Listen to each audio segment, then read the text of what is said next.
Magandang araw mga kaibigan. Ito, pag-usapan natin ang post ng Ang Balita Ngayon. Breaking. Title, Safe si Insan? Pinsan ba? Naglabas ng opisyal na pahayag ngayong September 26 ang Department of Justice kaugnay sa rekomendasyon ng National Bureau of Investigation na magsampa ng kaso laban sa mga sangkot sa kontrobersyal na flood control scandal. Kahapon lumabas ang balita na kabilang sa inirekomenda ng NBI na sampahan ng kasong malversation si dating House Speaker Martin Romualdez matapos siyang pangalanan na umano'y nakatanggap ng kickbacks. Nabasa ko rin yung mga post kahapon na kasama siya sa inirekomenda ng NBI.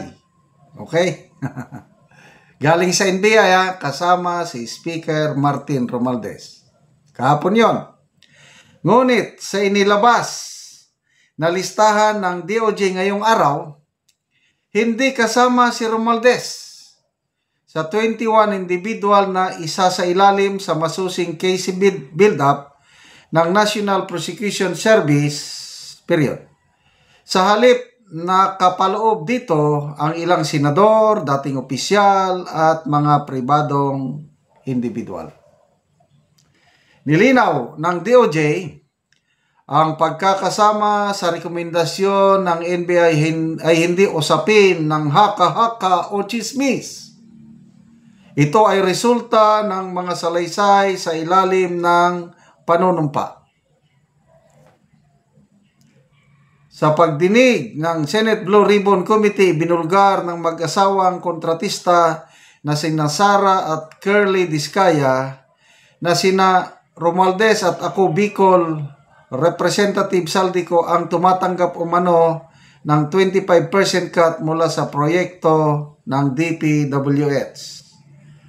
Ayon kay Curly Diskaya, paulit-ulit kaming ginamit ng mga nasa pwesto sa sistemang ito. Matapos naming manalo sa bidding, may mga opisyal mula sa DPWH na lumalapit para humingi ng porsyento, hindi bababa sa 10 at umaabot sa 25%.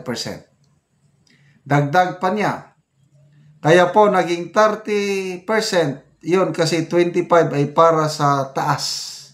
Ang tinuturo po nila madalas ay si Saldico at saka si Speaker po ang kadalasang sinasabi nila. Tapos yun naman Gutesa explosive testimony.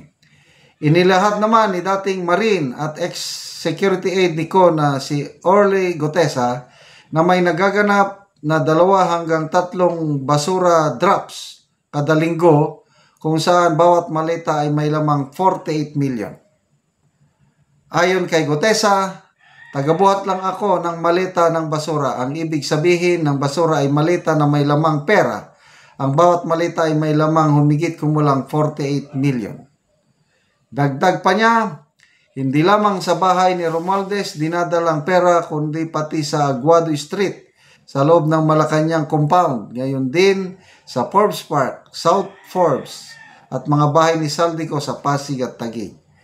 Sa kabila ng mga testimonya ng Diskaya, couple, at ni Gutesa ay paulit-ulit na tumuturo kina Romualdez at Ko na natiling palaisipan kung bakit wala si Romualdez sa DOJ list.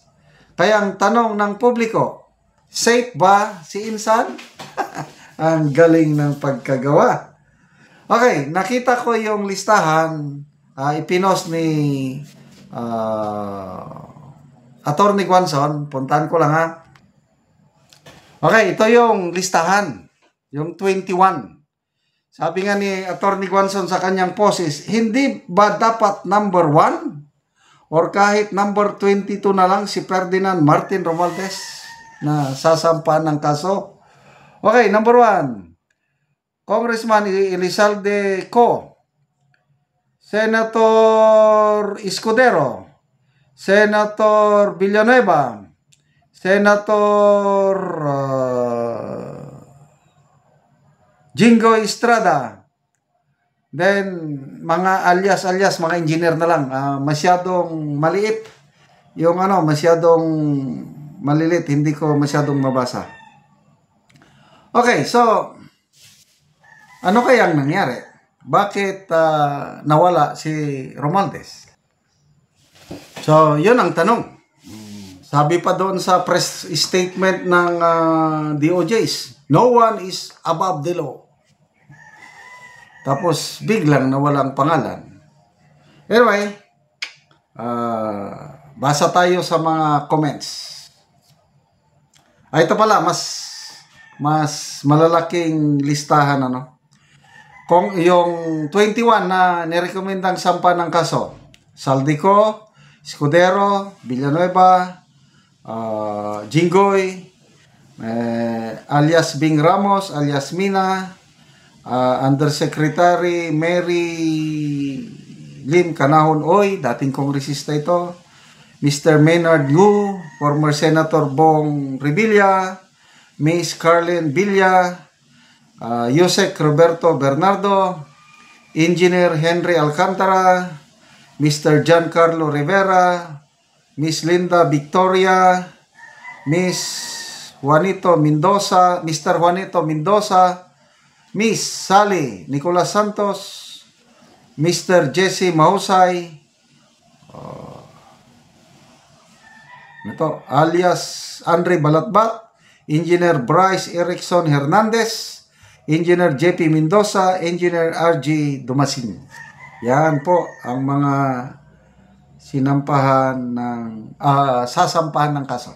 Okay.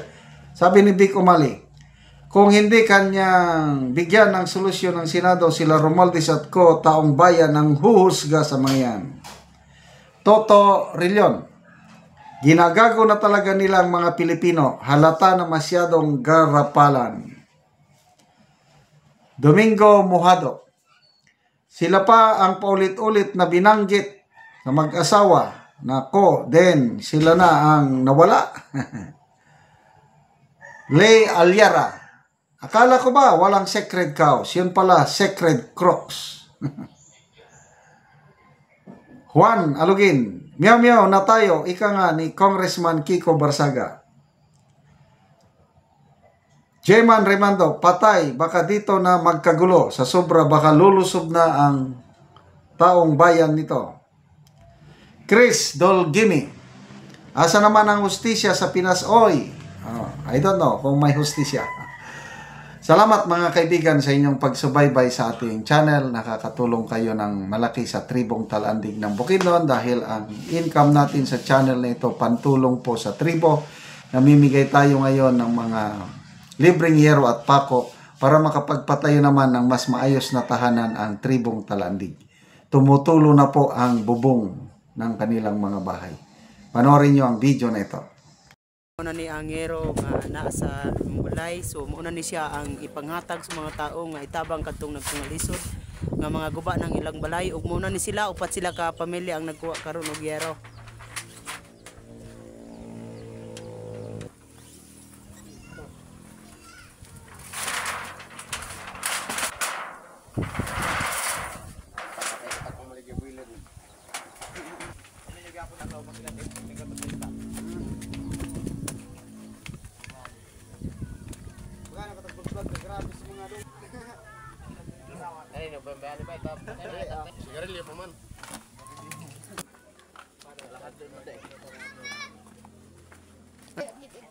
So muna ni ang kargahan nila nga motor lang.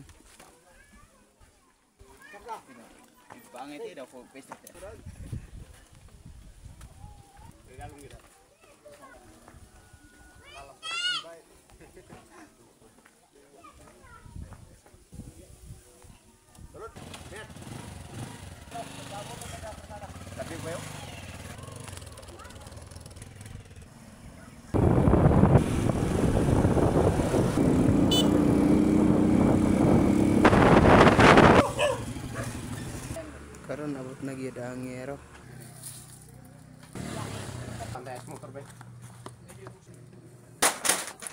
Ug karon mo na ni ang kadako sa buslot sa balay ni Auntie nga balo nga natagaan na mo yero. Ante, pila na din ni katuig imong balay, ante, nga inane na ang itsura? 25 na ni katuig nga balay. Oo. Ko sa Ginoo kay atop na gyud ko kay lista ni akong balay. Oo, lagi. Nga naman, ante, nga wala man ni na sa 25 katuig, wala siya na ilisdan. Wala may atong ipalit. Lagi, ante ba? Salamat kaayo sa nagatag nagsuporta sa singa naka ilis na gyud ko balay. O atong Salamat kayo.